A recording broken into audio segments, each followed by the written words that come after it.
네, 우리 자유파 국민들이 건국 대통령 이승만, 근대화 대통령 박정희에 대해서는 끝없는 자부심을 갖고 있습니다.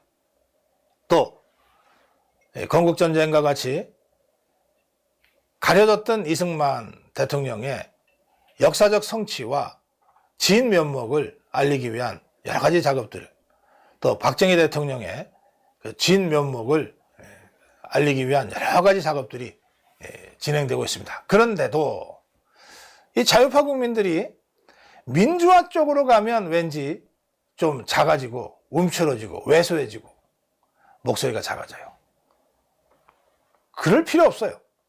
저는 70여 년의 한국 현대 정치사에서 민주화야말로 우리 자유파 국민들의 슬기로운 현명한 성숙한 정치력이 만들어낸 기적과 같은 성취였다, 이렇게 평가합니다. 1980년대, 1990년대를 걸쳐서 전 세계적으로 여러 수십 개 국가에서 권위주의 군사 독재 정권이 붕괴하고 민주화 이행이 이루어졌습니다. 그런데 대한민국만큼 이 민주화가 피를 흘리지 않고 성공적으로 정착된 나라는 한 군데도 없습니다. 남미의 브라질, 아르헨티나, 칠레, 베네수엘라, 페루, 필리핀, 태국, 아프리카의 수많은 나라들 다 70년대 후반 80년대에 권위주의 체제가 민주화로 이행을 했어요. 그 과정에서 엄청난 대중 운동이 있었습니다. 그런데 거의 한 나라 예외 없이 이렇게 권위주의 체제가 붕괴되고 민주화로 가는 도정에서 야당 세력, 또 민주화를 추진했던 세력들 사이에 온건하고 점진적이고 타협적 방식으로 민주화를 해가자고 하는 이른바 온건파가 다 배제되고 더 빨리, 더 급격하게,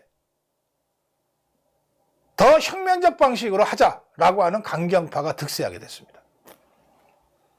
강경파가 득세하자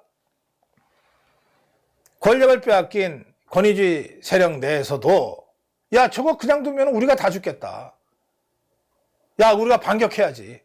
라고 하는 권위주의 체제 안에서의 강경파가 목소리를 키우기 시작했어요. 강대강 충돌이 벌어졌습니다. 어쨌든 몰락했지만 권위주의 강경파는 군사력을 갖고 있었어요.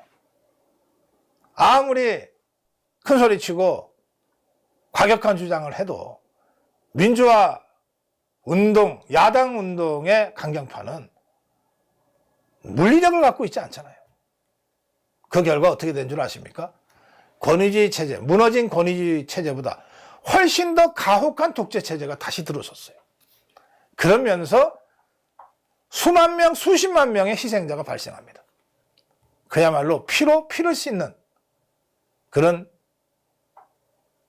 민주화의 중단과 권위주의로의 역주행이 일반화된 상황이었어요. 그게 1980년대, 90년대 상황입니다. 우리도 그런 전철을 밟을 뻔했어요. 그런데 자, 1986년, 7년을 한번 봅시다. 1986년, 1987년 당시 이 권위주의 정권 내에서는 강경파들이 목소리가 컸습니다. 그래서 4.13 호원 조치가 나온 거예요. 그리고 이에 저항하는 대통령 직선이라고 하는 헌법 개정 요구가 대중적으로 터져 나왔어요. 그렇게 해서 6월 민주화 운동이 전개됐습니다. 이 상황에 직면해서 당시 권위주의 정권을 이끌던 전두환 세력 내에서 강경파와 온건파가 분화되게 됩니다. 일부 강경파들은 아이 뭐 탱크 동원해서 밀어버리면 됩니다. 명령만 내려주십시오.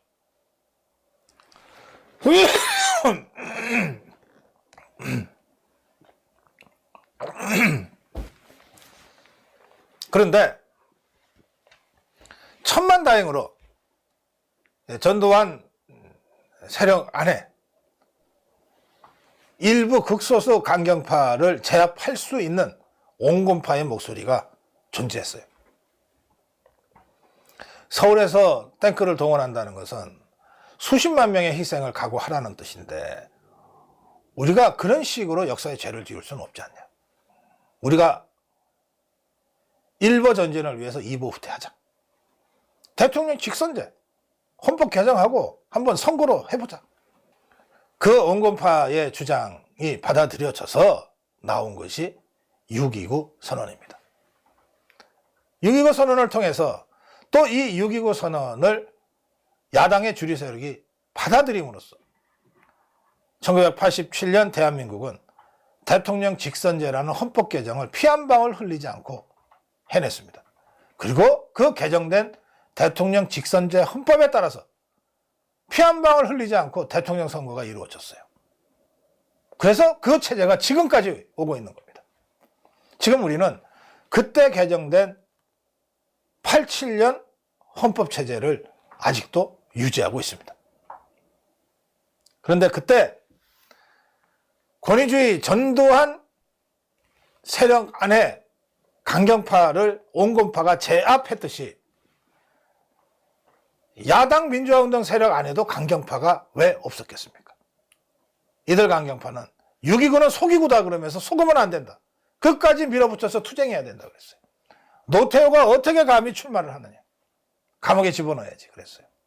그런데 그때 이 야권과 민주화운동의 주류를 형성했던 김영삼 세력이 대타협을 주도했습니다. 대통령 직선제로 헌법 개정한다지 않느냐. 그러면 선거에서 우리가 정권을 세워서 문민정부를 만들면 되지. 더 이상의 양보를 강요하는 것은 완전히 백기항복하라는 건데 그것은 현실적이지 않다. 그래서 6.29 선언을 받아들이게 되는 겁니다. 당시에도 종북 주사파들이 암약하고 있었어요. 이 자들은 6.29를 어떻게든 깨기 위해서 여러 가지 형태로 선동을 했지만 역부족이었어요. 그래서 전두환 세력 내의 온건파와 야권 민주화운동 세력의 온건파가 역사적 대타협, 히스토리컬 컴프로마이스를 마침내 이루게 된 겁니다. 그것이 6.29고 그것이 대통령 직선제 헌법 개정입니다. 이런 사례가 남미나 아프리카나 아시아 어떤 나라에도 없습니다. 저는 1990년으로 기억하는데요. 스페인에서 열리는 세계사회학 대회에 한국형 민주주의라고 하는 주제로 주제 발표를 해달라는 부탁을 받고 가서 발표를 한 적이 있습니다. 제가 전 세계에 뭐 이름만 대면 누구라 할 정도의 그 권위 있는 학자들이 모여 있는 총집결한 세계사회학 대회에서 제가 발표를 했는데 한국형 민주화의 특징, 점진적이고 타협적인 민주화에 대한 설명을 쭉 해나가자 다들 한국에서 그런 기적과 같은 일이 어떻게 일어났는가에 대해서 다들 너무 궁금해하고 관심을 보였어요. 다른 나라에서는 찾아볼 수 없는 사례거든. 저는 바로 이런 타협적이고 점진적인 민주화를 통해서 지금의 우리가 누리는 이 민주주의 체제를 공고히 한 것이야말로 이승만 대통령의 건국, 박정희 대통령의 근대화에 못지않는 기적과 같은 민주화라고 감히 말씀드립니다. 이걸 누가 해냈냐? 권위주의 세력의 온건파, 민주화 세력, 야당 세력의 온건파의 대타협을 해냈습니다. 그러면 그 온건파가 누구냐? 좌파냐 우파냐? 자유우파입니다.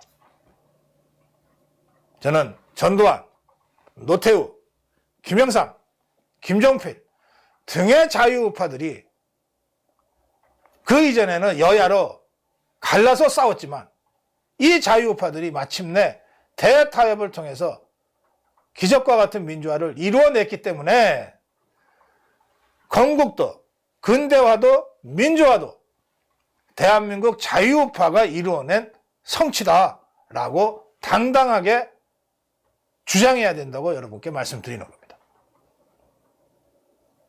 건국과 근대화에서는 목소리 높이던 우리 자유우파 국민들이 민주화에 가기만 하면 마치 김대중이가 이루어낸 것처럼 저 종북 주사파들이 이루어낸 것처럼 왜소해지고 작아지고 목소리 낮추고 전혀 그럴 일이 아니다. 그것은 역사적 팩트가 아니단 말이에요. 민주화라는 기적이야말로 우리 자유우파 국민들의 대타협을 통해서 이루어낸 그런 성취다. 이 점을 제가 강조해서 말씀드립니다. 이 대타협, 히스토리컬 컴프로마이스, 역사적 대타협을 통한 민주화가 성취된 이후에 자유우파 진영 내에 이것을 안정화시키기 위한 여러 가지 방안들이 모색이 됩니다. 그 모색 끝에 나타난 것이 바로 3당 합당이었습니다. 3당 합당은 그러니까 민주화의 안정화를 위한 자유우파 세력의 정치 연합의 결실입니다. 반면에 오로지 대통령 선거에 이기기 위해서 생각도 다르고 아무 역사적 인식도 다른 김대중과 김종필이가 손을 잡은 것, 이것은 정치연합이 아닙니다. 그것이야말로 말 그대로 야합이었습니다. 연합과 야합은 확연하게 다 차원이 다른 정치 행위입니다. 그것을 정확하게 구분해낼 수 있어야 되는 겁니다. 이 문제는 제가 잠시 후에 다시 다루기로 하겠습니다. 자, 제가 역사적 대타협을 위한 역사적 문서라고 하는 6.29 선언을 다시 한번 읽어드리면서 이 강의 마무리하겠습니다. 1987년 6월 29일입니다. 노태우가 발표한 6.29 선언은 내용이 이렇습니다. 요약하자면 1. 여야 합의하에 조속히 대통령 직선제 개헌을 하고 1988년 2월에 새 헌법에 따른 대통령 선거를 통해 정권을 이양한다. 이 선언 그대로 되지 않았습니까? 2. 자유로운 출마와 공정한 경쟁이 보장되도록 대통령 선거법을 개정한다. 개정했어요. 3. 김대중을 포함한 시국사범 등을 사면복권 석방한다. 김대중 사면 복권됐고 대통령 선거에 출마가 허용이 됐습니다. 4. 인간의 존엄성을 존중하기 위해 새 헌법은 기본권을 강화하는 방향으로 수정한다. 5.